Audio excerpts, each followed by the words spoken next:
Alhamdulillah wassalatu ala rasulillah wa ala alihi wa ashabihi wa man wala amma ba'du. Kaum muslimin dan kaum muslimat yang dirahmati Allah, kita lanjutkan pembahasan kita masih seputar fikih ibadah puasa. Sekarang kita masuk ke dalam pembahasan perkara-perkara yang membatalkan puasa. Yang pertama, perkara yang membatalkan puasa dan wajib mengqadanya. 1. Makan dan minum dengan sengaja. Ketika kita makan dan minum dengan sengaja, maka menurut pendapat jumhur ulama, batallah puasa kita. Namun ketika kita lupa, maka itu dimaafkan. Berdasarkan hadis yang diriwayatkan dari sahabat Abu Hurairah radhiyallahu anhu, bahwa beliau berkata, Rasulullah sallallahu alaihi wasallam bersabda, "Man nasiya wa huwa shaimun fa akala aw syariba falyutimma shaumahu." Barang siapa lupa sementara ia sedang berpuasa, lalu ia makan dan minum, maka hendaklah ia menyempurnakan puasanya. Fa innama at'amahu Allahu wa saqa. Sesungguhnya Allah lah yang telah memberinya makan dan minum. Artinya kaum muslimin dan kaum muslimat yang dirahmati Allah, ketika kita betul-betul lupa, lalu kita makan dan minum, setelah itu kita ingat bahwa kita ini sedang berpuasa, maka tidak ada qada baginya. Ya, tetap dia menyempurnakan puasanya. Itulah yang pertama yang membatalkan puasanya. Dia makan dan minum dengan sengaja. Tetapi kalau tidak sengaja, maka itu dimaafkan.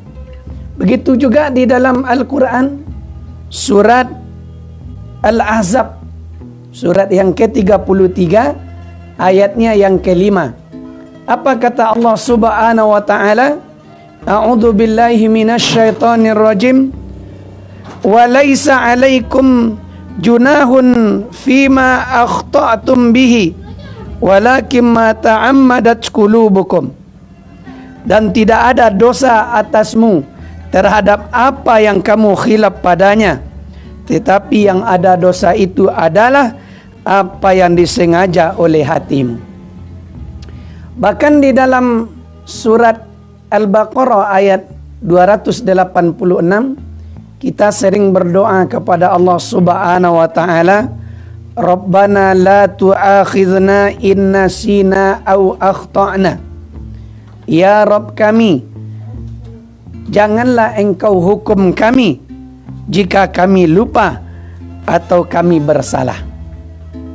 Makanya kaum muslimin yang dirahmati Allah, ketika kita betul-betul lupa, maka itu dimaafkan oleh Allah Subhanahu wa ta'ala.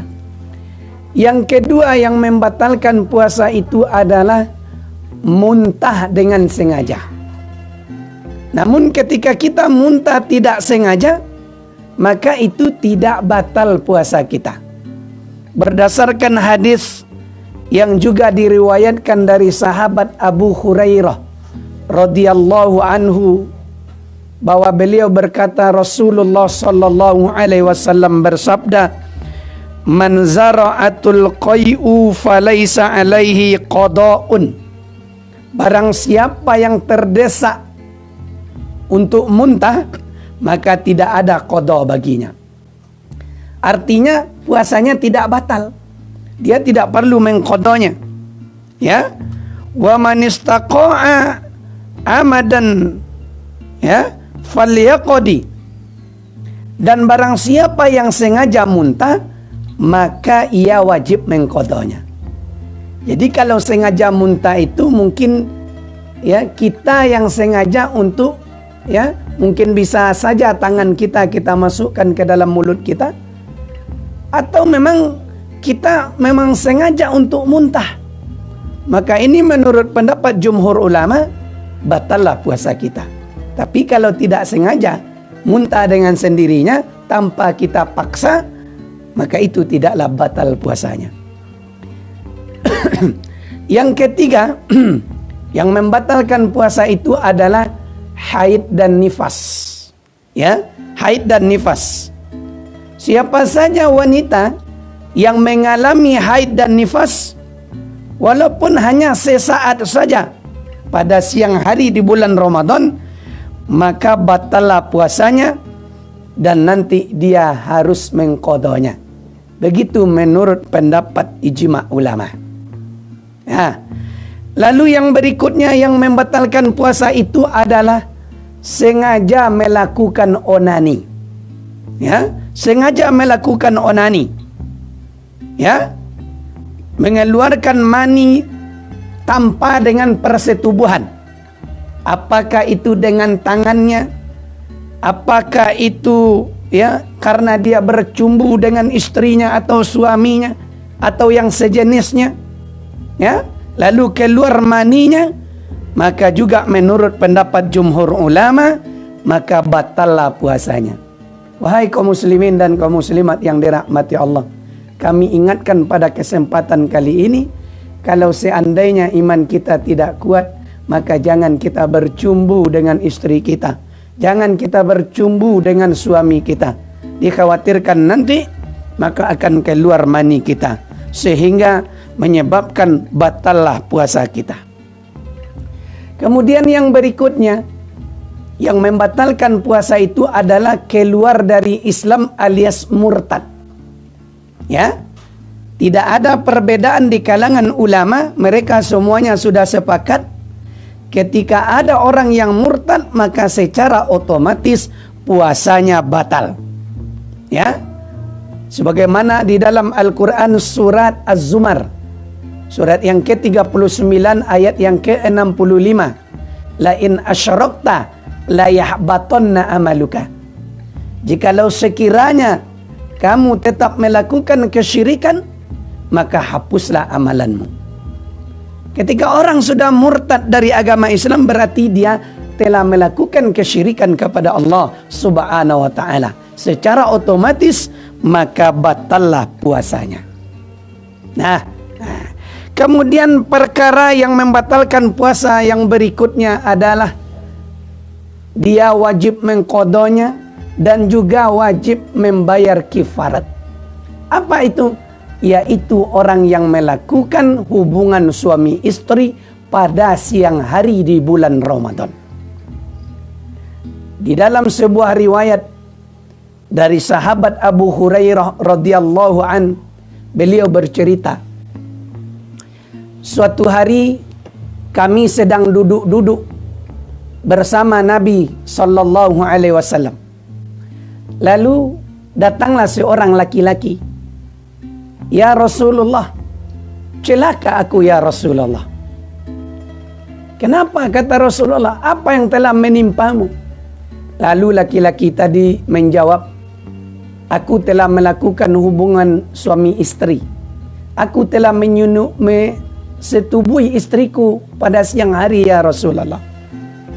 Lalu Rasulullah pun bertanya kepada laki-laki tadi, apakah engkau mempunyai budak yang bisa dimerdekakan?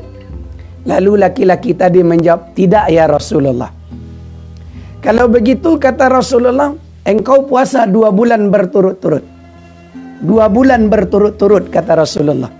Lalu laki-laki tadi menjawab, jangankan 2 bulan ya Rasulullah, 1 bulan saja saya sudah melanggarnya ya Rasul. Kalau begitu kata Rasulullah, engkau memberi makan 60 orang fakir miskin. Ya. Lalu orang tadi pun menyampaikan kepada Nabi sallallahu alaihi wasallam, saya ini orang miskin ya Rasulullah. Tidak ada yang bisa aku berikan kepada orang. Lalu setelah itu Nabi pun terdiam. Tiba-tiba Rasulullah diberi hadiah sekeranjang kurma. Lalu apa kata Nabi? Mana laki-laki yang bertanya tadi? Lalu dijawab oleh laki-laki tadi, ya Rasulullah, saya ya Rasulullah. Lalu Nabi menyerahkan sekeranjang kurma tadi kepada laki-laki itu. Lalu apa kata Nabi kepadanya? Sekarang kamu sedekahkan kepada orang miskin yang ada di kampungmu. Ya Rasulullah, kebetulan yang paling miskin di kampung ini adalah saya ya Rasulullah. Akhirnya Rasulullah pun tertawa sehingga kelihatan giginya. Kalau begitu kata Rasulullah, bawalah dan sedekahkanlah kepada keluargamu. Kaum muslimin dan kaum muslimat yang dirahmati Allah. Dari kisah ini ya, bisa kita ambil pelajaran bahwa orang yang melanggar pada siang hari di bulan Ramadan, maka ia mendapatkan kifarat. Kifarat yang pertama kata Rasulullah, memerdekakan budak, membebaskan budak. Ya, mungkin karena kita tidak punya budak, masuklah kepada yang kedua, yaitu puasa 2 bulan berturut-turut. Kalau kita juga tidak mampu puasa 2 bulan berturut-turut, kifarat yang ketiga kata Rasulullah adalah ya, memberi makan 60 orang fakir miskin. Oleh karenanya kaum muslimin dan kaum muslimat yang dirahmati Allah, melalui media ini kami berpesan kepada seluruh jamaah dimanapun kita berada. Ketika kita sudah siap untuk melaksanakan pernikahan, lalu kita belum mampu untuk menjaga nafsu kita, untuk melakukan hubungan pada siang hari Ramadan, maka sebaiknya pernikahan kita ditunda waktunya. Bukan kita melarang untuk menikah, cuman dikhawatirkan ketika datang bulan Ramadan, kita melanggar apa yang sudah ditetapkan oleh Allah dan Rasulnya. Maka pilihlah bulan yang bagus. Seperti Nabi SAW ketika beliau menikah dengan Aisyah, beliau menikah di bulan Syawal. Maka tidak ada istilah dilarang menikah di antara 2 khutbah. Tidak ada istilah itu.